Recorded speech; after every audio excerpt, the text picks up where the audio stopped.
होवत है बिहाव भैया शिव भोला भंडारी के, हिमांचल के बेटी सती पार्वती महतारी के। मन में सबो मगन है जाना है बराती, कोनो साजे रथ लपन कोनो साजे हाथी। देवता मन सब अपन अपन रथ घोड़ा ल सजावत है, और ऐसन बढ़िया बेरा में अप्सरा मन गीत गावत है।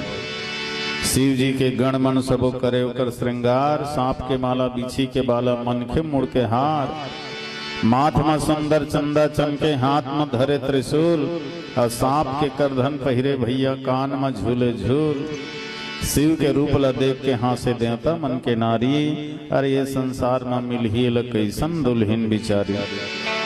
एकर सवारी देख तो दीदी नी चट बुड़गा बैला है, हमर भोले बाबा हा गजब के रंग रेला है। ब्रह्मा विष्णु मनाइन सब चढ़ के अपन सवारी, शिव भोला देखे जेकर रूप है बड़ा भारी। अरे